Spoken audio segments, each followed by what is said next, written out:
Hello दोस्तों, आज के इस वीडियो में हम कक्षा 9वीं सेट बी विषय हिंदी का अर्धवार्षिक परीक्षा का पेपर सॉल्यूशन के साथ देखने वाले हैं। तो स्टूडेंट, आप हमारे वीडियो को देख सकते हैं कि जितने भी हमने क्वेश्चन बताए थे वही का वही 100% रियल पेपर आया है। जो हमने आपको बताया है 100% वही का वही पेपर आया है।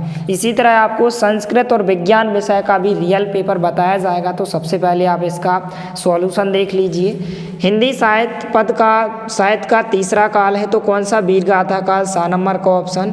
कबीरदास जी की एक रचना क्या है? बीजक है। इस प्रकार से आप मिला सकते हैं कि कितने आपने सही किए हैं। रस के अंग होते हैं तो रस के 4 अंग होते हैं। कांजी हाउस में हाजिरी लेने आया था तो कौन लेने आया था? चौकीदार। एक किस समास में दोनों पद प्रधान होते हैं? तो द्वंद्व समास में। और इस जल में पहला पाठ की जो विधा है रिपोताज है। इस प्रकार से वही के वही क्वेश्चन आप देख सकते हैं। वही के वही क्वेश्चन आपको देखने को मिले हैं। नानी के मन में खालिस्तान की आज़ादी के प्रति जुनून था तो देश के प्रति। वर्णित छंद में किसकी गणना की जाती है? वर्णों की गणना की जाती है। उपमेय में उपान का आरोप अलंकार होता है तो कौन सा अलंकार होता है? यहाँ पर इसमें आपको अच्छे से ध्यान रखना है। इसका यहाँ पर जो इसमें अलंकार होता है रूपक अलंकार होता है। इसके बाद तिब्बत लोग जो है टोंटीदार बर्तन को खालिस्तान कहते हैं तो क्या कहते हैं?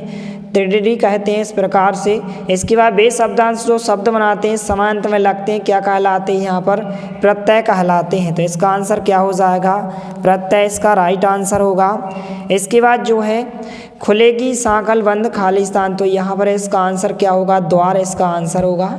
तो इस प्रकार से वही के वही क्वेश्चन है। इसके बाद एकांकी में 3 अंक होते हैं। यह कथन आपका क्या होगा? असत्य होगा। इसके बाद जो है दूसरा है खाना एक क्रिया शब्द जो एक क्रिया शब्द है तो यह कथन आपका सत्य होगा। तीसरा है जाबिर हुसैन का जन्म बिहार में हुआ था तो यह कथन आपका असत्य होगा।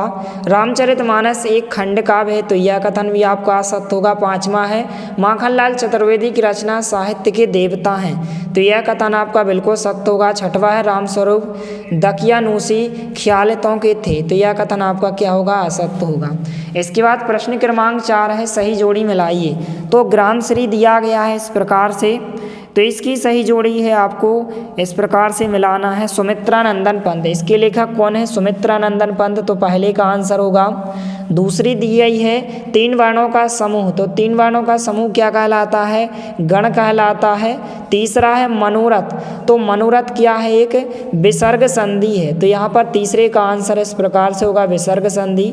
चौथा है संस्कृति तथा शिक्षा तो इसका आंसर क्या होगा? यहाँ पर इस प्रकार से श्यामचरण दुबे तो इस प्रकार से 5वें नंबर का होगा। 6वें इस जल में प्रलय तो इस जल में प्रलय यहाँ पर इसका आंसर क्या होगा? फणीश्वर नाथ रेणु तो गा नंबर से आपको मिलाना है। तो इस प्रकार से जो है सही जोड़ियों के आंसर हो जाएंगे। वही की वही सही जोड़ियाँ पूछी गई यहाँ पर आप देख सकते हैं। इसके बाद प्रश्न क्रमांक 5 है निम्नलिखित प्रश्नों के उत्तर एक शब्द या एक वाक्य में लिखिए। लोगों में प्रचलित उक्ति का नाम लिखिए तो कौन सी होती है? लोकोक्ति होती है तो आप उत्तर में क्या लिखेंगे? लोकोक्ति। इस प्रकार से इसका आंसर होगा। इसके बाद दूसरा है लेखिका मृदुला गर्ग के नाना पढ़ाई करने कहाँ गए थे? तो लंदन गए थे तो इसका आंसर क्या होगा? लंदन। इसके बाद तीसरा हिंदी का उपन्यास सम्राट किसे कहा गया है? तो मुंशी प्रेमचंद को कहा गया है। किसे कहा गया है? मुंशी प्रेमचंद को। इसके बाद जो है चौथा है रसयुक्त वाक्य क्या कहलाता है? तो क्या कहलाता है? रसात्मक वाक्यम काव्यम क्या कहलाता है? काव्य कहलाता है। ज्ञान की तुलना किससे की गई है? तो ज्ञान की तुलना जो है हाथी से की गई है। इसके बाद जो है साक्ष्य पत्रिका के विशेषांक का क्या नाम है? तो इसका नाम क्या होता है? साहित्य विशेषांक। साहित्य विशेषांक तो इस प्रकार से आप उत्तर में लिखेंगे साहित्य विशेषांक। तो इस प्रकार से आप प्रश्नों को भी मिला सकते हैं। हमारे वीडियो में यही के यही प्रश्न डले यहाँ पर आप देख सकते हैं। जो क्वेश्चन हमने आपको बताए थे वही के वही क्वेश्चन आए हैं। इस प्रकार से यहाँ पर आप देख सकते हैं। इस प्रकार से यहाँ पर वही के वही क्वेश्चन आपको जो हमने बताए थे इस प्रकार से तिब्बत यात्रियों वाला वही के वही क्वेश्चन आपको देखने मिले हैं। इसके बाद इस प्रकार के क्वेश्चन है यहाँ पर इस प्रकार से वही के वही क्वेश्चन आए कि इस संसार में पूरे के पूरे क्वेश्चन इस प्रकार से यहाँ पर आप देख सकते हैं। तो इस प्रकार से इसी तरह आपको और अन्य सभी विषयों के रियल 100% पेपर प्रोवाइड किए जाएंगे तो आप हमारे चैनल को सब्सक्राइब जरूर करें। मिलते हैं अगले वीडियो में, तब तक के लिए जय हिंद, वंदे मातरम।